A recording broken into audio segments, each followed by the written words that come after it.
Yo, what is up, guys? Welcome back to another video. Today we are gonna be diagnosing this.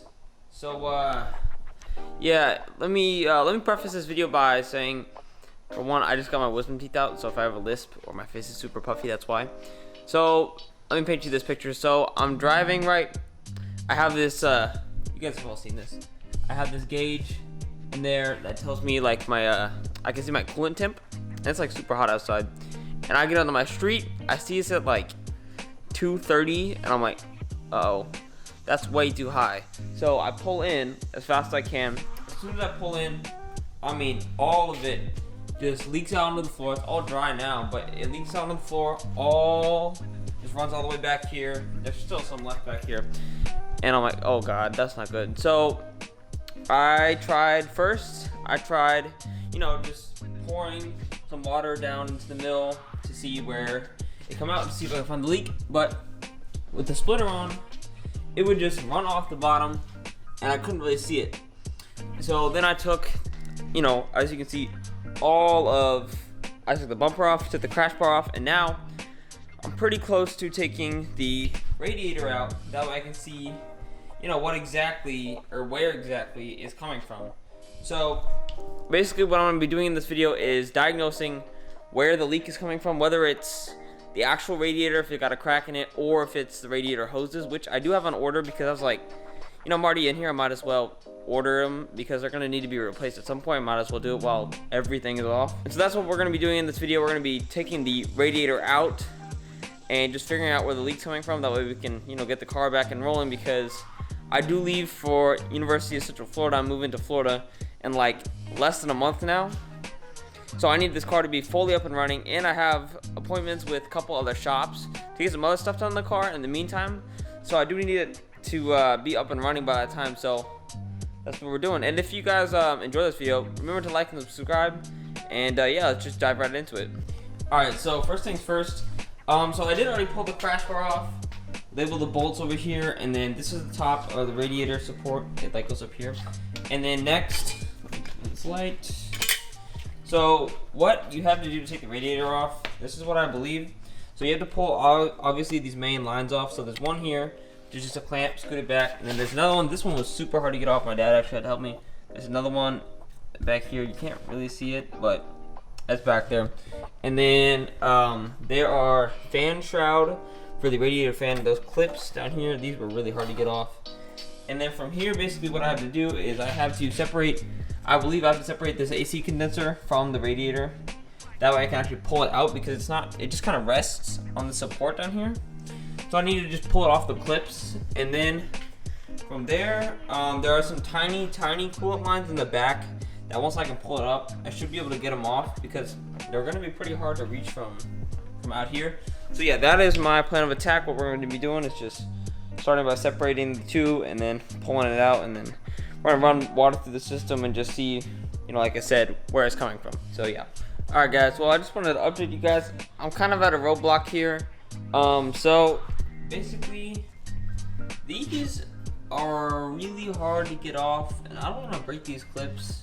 I don't really know the best way to do it. I mean, I took a radiator, the fan, I took a screw off the back, but it didn't really help that much. I saw like there's legit one video on the internet, and they took off this piece, so I did lift it up, but I am gonna be receiving some help in a little bit, so just gonna stop for now, and then once the help comes, I'll let you guys know. And honestly, I might start working on some other stuff while I'm in here, but it'll come eventually once I figure out the problem. So yeah, that's your update. Alright everyone, I just want to give you an update on what's been going on. I know it's been a while. I've been like sporadically working on it today. Thing has been a pain to work on, but I'll show you. I have made some progress. So here's what I've done. So for one, I got bored, took out the intercooler, the stock one, and started installing the turbo socks intercooler, which is sitting over here.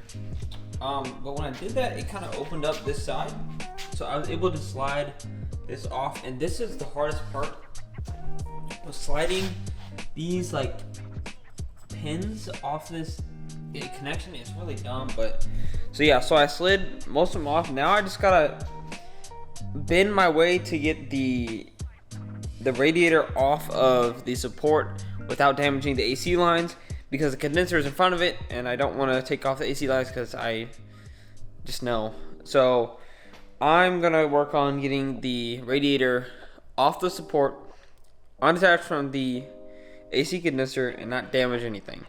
That's my goal tonight. I may not get it all done tonight, might bleed into tomorrow, but that's where we're at. And then with the intercooler setup, the only thing that I found that needs to be replaced is these boost lines. They need to be a little longer from the solenoid valve over to hard to see, but this one and this one. So yeah, that's where we're at right now. I'll update you guys if anything else happens. All right, guys, welcome back. It's been a day. We finally figured it out. We finally diagnosed it. So if you look over here, oh gosh, it's a mess. So it took us forever to get the condenser off. Finally got it off. These hoses down here, which are like the trans fluid, didn't know it was trans fluid. But yeah, a mess. Annoying to get off. So here's what happened. I'll just let you guys know what happened. So we took the radiator out finally. Found a leak. You guys are not gonna believe this. Yep. Focus. Well, if you can see that, there's a tiny hole in the back. And when you tip it on the side, it runs this way and down. So I don't even know how that happened because it's really behind the fan. So I have no idea how that would have happened, but cracked radiator. Gonna have to order another one. Hoping that I can make all my appointments because the car is gonna leave soon for Florida. Yeah, so this is gonna be a lot of fun to put back together, but if you guys enjoyed this video, please let me know by hitting that like button and comment down below what you thought of this video because I think it's really interesting. But I'm definitely gonna have to post another update once I get the new radiator installed and all the other stuff done. Hopefully I can get done in time, because if not, then it's gonna have to get done in Florida, which I mean isn't the biggest deal, just really annoying. So yeah, all right, I guess see you then. I don't know where I'm gonna stick this in, but I think it's worth mentioning. I did just go to the dealership and buy a new radiator. There it is. Focus. 468. So yeah, fun. And then I paid another $30 for the coolant. So yeah, so hopefully it's just gonna get here on time, and then we're gonna start rebuilding it and then go from there. Yeah.